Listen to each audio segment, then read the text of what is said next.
नमस्कार, SBT news में आपका स्वागत है। पेश है 24 फरवरी शनिवार दोपहर 3:15 बजे राजस्थान की 15 बड़ी खबरें।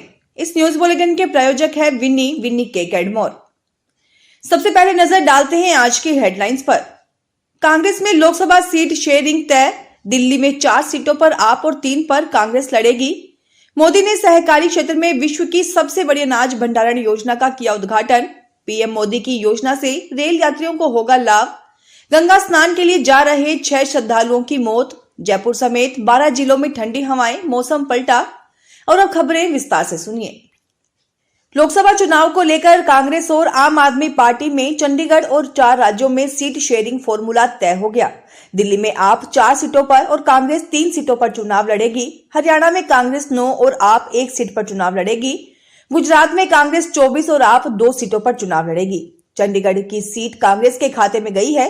शनिवार को कांग्रेस की तरफ से मुकुल वासनिक और आप की ओर से सौरभ भारद्वाज और आतिशी ने सीट शेयरिंग की औपचारिक घोषणा की। गोवा की दोनों लोकसभा सीटों पर कांग्रेस अपनी कैंडिडेट उतारेगी। पंजाब के लिए गठबंधन पर बात नहीं बनी। कांग्रेस और आम आदमी पार्टी वहां पर अलग अलग चुनाव लड़ेगी। प्रधानमंत्री नरेंद्र मोदी ने आज सहकारी क्षेत्र में दुनिया की सबसे बड़ी अनाज भंडारण की पायलट परियोजना का उद्घाटन किया। इसे 11 राज्यों की 11 प्राथमिक कृषि ऋण समितियों पॉक्सो में संचालित किया जा रहा है। पीएम मोदी ने इस दौरान सहकारी क्षेत्र की कई अन्य योजनाओं का भी उद्घाटन एवं शिलान्यास किया।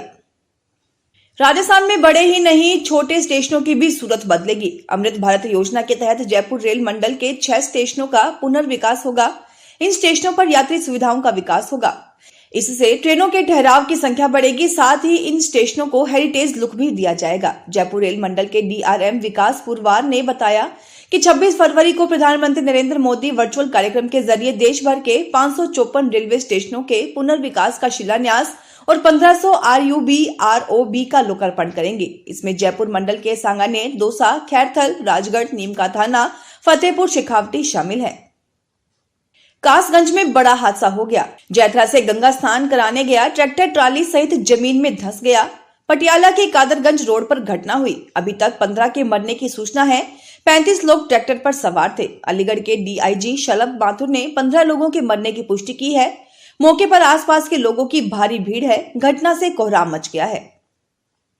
राजस्थान में मौसम ने एक बार फिर पलटी मारी है। मौसम विभाग के अनुसार प्रदेश के 12 जिलों में पश्चिमी विक्षोभ का असर देखने को मिलेगा। मौसम में परिवर्तन लगातार आ रहा है। मौसम विभाग का नया अपडेट है कि उत्तर भारत में बर्फबारी के बीच 26 फरवरी से राजस्थान में मौसम का मिजाज एक बार फिर बदलेगा। प्रदेश के जयपुर सहित 12 जिलों में पश्चिमी विक्षोभ का असर देखने को मिलेगा। जयपुर मौसम केंद्र के अनुसार राजस्थान में 25 फरवरी तक अधिकांश भागों में मौसम मुख्यतः शुष्क रहेगा। इसके बाद 26 फरवरी से बादलों की आवाजाही के साथ ही कहीं कहीं हल्की बारिश होने की संभावना है। राजस्थान के सरकारी अस्पतालों में मुख्यमंत्री निःशुल्क दवा केंद्रों की नियमित रूप से मॉनिटरिंग की जाएगी। सभी अस्पतालों में फार्मासिस्ट को अस्पताल प्रबंधन को दवा केंद्रों पर उपलब्ध व खपत होने वाली दवाओं की सूचना देनी होगी। इससे आउटडोर व इंडोर में मौजूद चिकित्सकों को मरीजों को दवा व अन्य विकल्प लिखने में मदद मिलेगी। इससे मरीजों को निःशुल्क दवाएं नहीं मिलने पर निजी दुकानों पर नहीं भटकना पड़ेगा। सीकर में भी ये आदेश पहुंच गए हैं। RMSCL के अनुसार निःशुल्क दवा योजना का मॉडल कई राज्यों ने अपनाया था, लेकिन इसके बावजूद कई चिकित्सा संस्थान गंभीरता नहीं बरत रहे। राजस्थान विधानसभा चुनाव में जनता से किए गए वादों को लोकसभा चुनाव का बिगुल बजने से पहले धरातल पर उतारने की कवायद भजनलाल सरकार ने तेज कर दी है।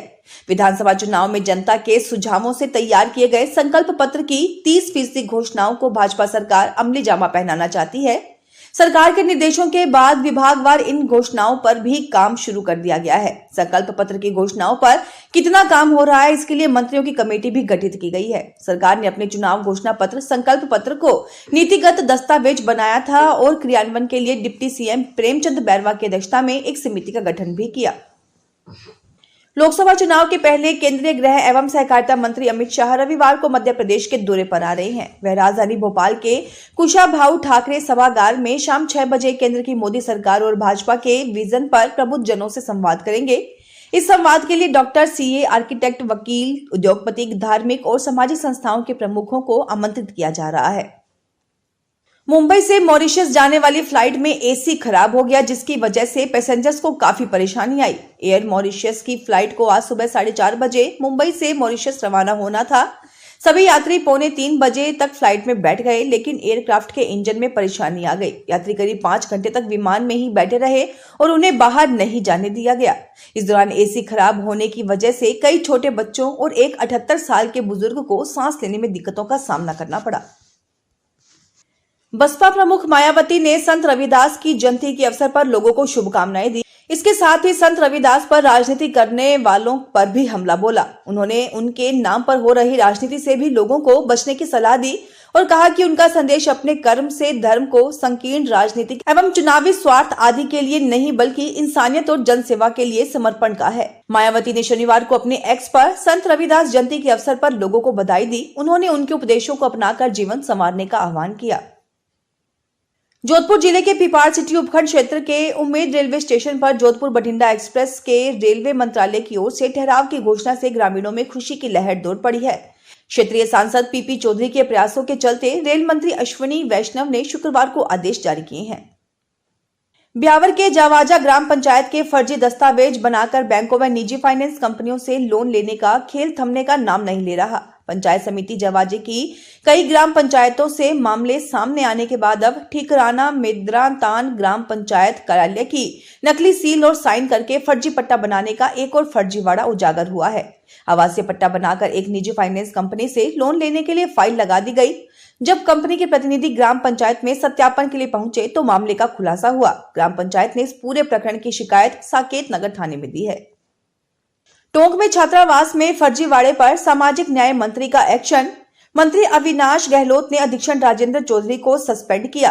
टोंक में मंत्री के निरीक्षण के दौरान छात्रावास में 4 स्टूडेंट फर्जी मिले। विभाग ने निलंबन के बाद जांच अधिकारी नियुक्त किया। निदेशक जगजीत सिंह मोंगा ने आदेश जारी किए हैं। उप निदेशक छात्रावास राजेंद्र शर्मा को जांच अधिकारी बनाया गया है। रिलायंस समूह की प्रमुख और श्रीनाथ जी मंदिर मंडल बोर्ड की उपाध्यक्षा कोकिलाबेन आज अपना 89वां जन्मदिन नाथ द्वारा स्थित पुष्टि मार्ग की प्रधान पीठ श्रीनाथ जी की हवेली में मनाएंगी। इस अवसर पर बाल स्वरूप श्रीनाथ जी प्रभु को अनूठे श्रृंगार में सजाकर 56 भोग धराया जाएगा। रिलायंस समूह की ओर से 56 भोग मनोरथ करवाया जा रहा है। कोकिलाबेन ने शुक्रवार देर शाम को ही नाथ द्वारा पहुंचकर श्रीनाथ जी के दर्शन किए व रात्रि विश्राम धीरज धाम में किया। सीकर समेत प्रदेश के सरकारी स्कूलों का एक बार फिर एकीकरण होगा। इस बार भी प्राथमिक व माध्यमिक स्कूलों को नजदीक की सीनियर सेकेंडरी स्कूलों में मर्ज किया जाएगा।